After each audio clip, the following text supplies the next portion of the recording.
అందరికీ నమస్కారం. హోలీ శుభాకాంక్షలందరికీ. హోలీ కంటే ముందే మా జీవితాల్లో రంగులు నింపిన మా పిసిసి అధ్యక్షుల వారికి, మా నాయకుడు రేవంత్ రెడ్డి గారికి, ఉప ముఖ్యమంత్రి బట్టి విక్రమార్క గారికి, మల్లికార్జున ఖర్గే గారికి, తర్వాత రాహుల్ గాంధీ గారికి, ప్రియాంక గాంధీ గారికి, అన్నిటికి మించి అమ్మ తెలంగాణ తల్లి మా అమ్మ సోనియా గాంధీ గారికి ప్రత్యేక కృతజ్ఞతలు. మా క్యాబినెట్ మంత్రులందరూ కూడా మాకు రావాలని కోరుకున్న వైనం మాకంతా తెలుసు. ప్రత్యేకించి మహేష్ అన్న నా విషయంలో తీసుకున్న శ్రద్ధ నాకు తెలుసు కాబట్టి వారికి నేను ప్రత్యేక కృతజ్ఞతలు కూడా తెలియజేస్తున్నాను. ఎందుకంటే పార్టీ ప్రభుత్వం, పార్టీకి నాయకుడు మహేష్ కుమార్ గౌడ్ గారు అయితే ప్రభుత్వానికి నాయకుడు మా రేవంత్ రెడ్డి గారు. ఈరోజు 10 సంవత్సరాల తర్వాత మాకు అవకాశం వచ్చినా కూడా ఎంత సంతోషంగా ఉంది అని అంటే, కొట్లాడితే పార్టీ కొరకు కష్టపడితే వెతికి వేటాడి వెంటాడి పదవులు ఇచ్చే పార్టీ కాంగ్రెస్ పార్టీ. ఏ మూలకున్నా ఎక్కడ ఉన్నా సరే.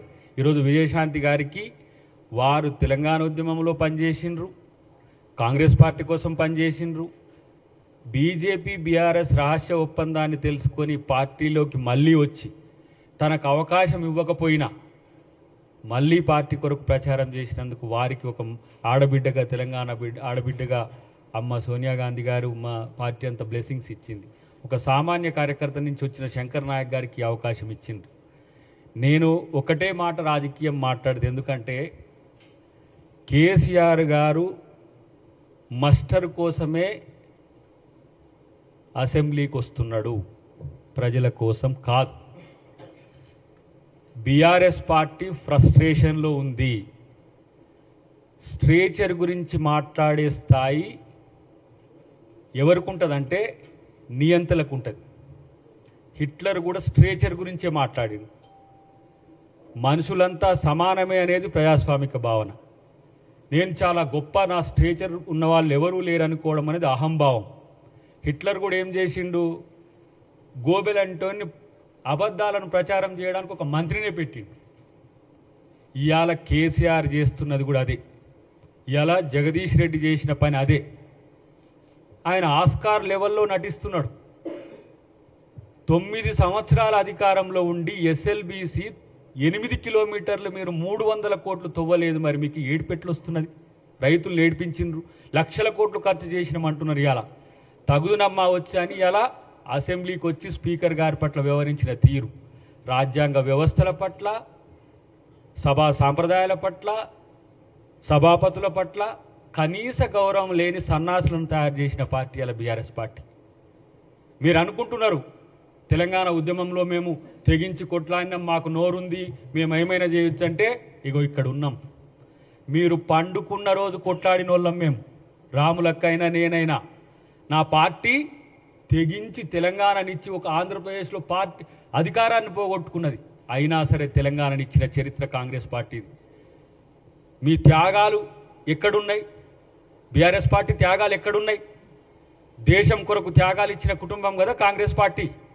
ఇవాళ తన ఆస్తులను సైతం ఇవాళ తాకట్టు పెట్టి ఈ స్వాతంత్రోద్యమానికి సహకరించింది మోతీలాల్ నెహ్రూ గారు. జైలుకు పోయిన జీవితం నెహ్రూ గారిది. చైనా వారి తర్వాత తన జీవితాన్నే ఇలా ఏ విధంగా కుమిలి ఏడ్చి చనిపోయిండో మీకు తెలుసు. నా దేహం ముక్కలైన ఈ దేశాన్ని ముక్కలు కానియనని చెప్పిన ఇందిరాగాంధీ తెగువ కింద మీరు ఎంతరా బాబు. శ్రీలంకకు శాంతి సేనను ప్రపంచ శాంతి కొరకు పంపించిన రాజీవ్ గాంధీ ఈ దేశం కొరకు త్యాగం చేసిన కుటుంబం. 2 పిల్లల్ని, చిన్న పిల్లల్ని సంకన పెట్టుకొని దేశం కొరకు పోరాడిన సోనియా గాంధీ తెగువ కింద మీరెంత.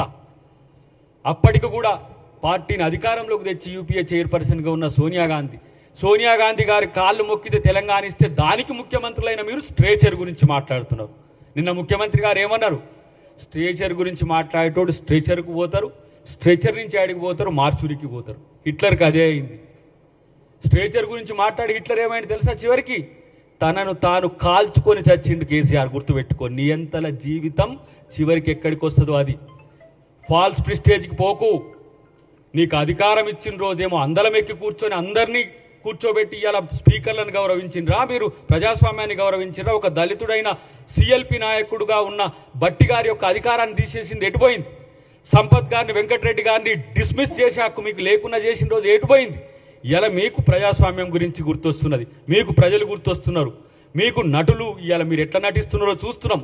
కొంతమంది మీడియాలో కొంతమంది ఉన్న వాళ్ళని తీసుకొని పోయి మీరు నెలకు ₹1 కోటి ఇచ్చి బ్లాక్ మైకులు పెట్టించి ఇలా ముఖ్యమంత్రి గారిని తిట్టిస్తున్నారు. సిగ్గనిపించట్లేదా మీకు? మీరు తెలంగాణ ఆత్మగౌరవాన్ని, తెలంగాణ అస్తిత్వాన్నా? ఇలా బీఆర్ఎస్ పార్టీలో తెలంగాణ వాదం ఎక్కడిది? తెలంగాణ రాష్ట్ర సమితి అనే పదమే తీసేసి భారత రాష్ట్ర సమితిని పెట్టుకున్న దద్దమ్మలు మీరు. మీకు తెలంగాణ గురించి మాట్లాడే నైతిక హక్కు ఎక్కడిది? బడికి రానోడు ఇలా పాఠాలు చెప్తున్నాడు, అసెంబ్లీకి రానోడు ఇలా నల్లికుట్ల వేషాలు వేసుకుంటా సన్నాసులతో, దద్దమ్మలతో ఇలా ముఖ్యమంత్రి గారి నుంచి మొదలు పెడితే స్పీకర్ గారి వరకు ఇట్లా చేస్తున్న విషయం గుర్తుపెట్టుకొని తస్మాత్ జాగ్రత్త. తెలంగాణ సమాజం మీ స్ట్రేచర్ను పాతాళంలోకి తొక్కింది. నీలాంటి నియంత్రణ తొక్కి ఇలా రాహుల్ గాంధీ గారి నేతృత్వంలో రేవంత్ రెడ్డి గారు ఈ రాష్ట్రానికి ముఖ్యమంత్రిగా అయ్యింది. నీకు ఇంత క్రెడెన్షియల్స్ ఉన్నాయి, నేను తెలంగాణ తెచ్చిన, అది తెచ్చిన అని చెప్పి గఫాలు కొట్టుకున్నారు కదా. ప్రజలు ఎందుకు మిమ్మల్ని ఓడగొట్టినరో కనీసం ఆత్మపరిశీలన చేసుకోలేని, సిగ్గులేని మీ బతుకులకు ఇవాళ స్పీకర్ గారిని అనే స్థితి వచ్చిందా? దళితుడిని ముఖ్యమంత్రి చేస్తా అన్న నువ్వు ఇలా దళితుడు స్పీకర్గా ఉంటే కూడా ఓర్వలేని స్థితిలో మీ పార్టీ పరిస్థితి వచ్చింది. కాబట్టి మిత్రులారా, ఈ అవకాశం నాకు పార్టీ సుదీర్ఘకాలం నేను పనిచేసిన తర్వాత నన్ను గౌరవించి నా కుటుంబాన్ని నన్ను ఒక మంచి దృష్టితో చూసి నాకు ఇచ్చింది పార్టీకి. నా సేవలు మహేష్ కుమార్ గౌడ్ గారు ఎప్పుడు ఇచ్చినా నేను పార్టీకి నేను సహకరిస్తూనే ప్రభుత్వంలో తెలంగాణ అమరవీరుల యొక్క ఆకాంక్షల్ని, తెలంగాణ ఉద్యమకారుల యొక్క ఆకాంక్షల్ని, తెలంగాణ సమాజపు ఆకాంక్షల్ని ప్రభుత్వం దృష్టికి తీసుకుపోవడమే కాకుండా పేదల గొంతులుగా, యువత గొంతులుగా, మహిళా ఇతరత్ర ఎవరైతే బాధితుల గొంతులుగా మేము ఉండడానికి ఇలా మేము ముందుకొస్తాం. సామాజిక న్యాయానికి పెద్దపీట వేసే కాంగ్రెస్ పార్టీ. ఎందుకంటే నేను ఆ రోజు కూడా చెప్పిన, చివరిగా ఒక్క మాట చెప్పి ముగిస్తా. తెలంగాణ ఉద్యమంలో మేము పాల్గొన్న రోజు తెలంగాణ ఇవ్వకపోతే అమ్మ మళ్ళీ మేము బజార్లకు వచ్చి కొట్టాడాల్సి వస్తుంది, మీరు తెలంగాణ ఇవ్వమని మేము అడిగితే తెలంగాణ ఇచ్చిన తర్వాత జాయింట్ యాక్షన్ కమిటీ వాళ్ళందరినీ పిలిచి ఆమె మీరు రాజకీయ భవిష్యత్తును మాతో చూసుకోండి, మేము అవకాశాలు కల్పిస్తామంటే అమ్మ మీరు తెలంగాణకు జీవితం ఇచ్చిన వాళ్ళు మా జీవితాలను మీకు మీ పార్టీకి ఇస్తామని చెప్పి వచ్చినాం. మాకు అవకాశాలు ఇచ్చింది, ఎమ్మెల్యేగా పోటీ చేయడానికి అవకాశాలు ఇచ్చింది. ఒకసారి టికెట్ ఇవ్వకపోయినా ఈ పార్టీని అధికారంలోకి చేసేందుకు మేము కూడా ఉడతాభక్తిగా సహకరించాలని అలా కొట్లాడినాం. ఈ రాష్ట్రంలో అమ్మకు బహుమతిగా ఈరోజు రాష్ట్రంలో కాంగ్రెస్ పార్టీని అధికారంలోకి తెచ్చినాం. ఈ పార్టీకి మా జీవితాలను వెచ్చించైనా సరే ఈ పార్టీని మళ్ళీ అధికారంలోకి తేవడమే కాదు, రేవంత్ రెడ్డి గారిని ముఖ్యమంత్రి చేసుకున్నట్టుగానే రేపు రాహుల్ గాంధీని ఈ దేశానికి ప్రధానమంత్రి చేయడానికి మేమందరం కూడా కంకణబద్ధులమై ఉండి మా శ్రమను, మా సమయాన్ని అంతా కూడా పార్టీకి ఇస్తామని చెప్పి పిసిసి గారికి ప్రత్యేక కృతజ్ఞతలతో థ్యాంక్ యూ వెరీ మచ్.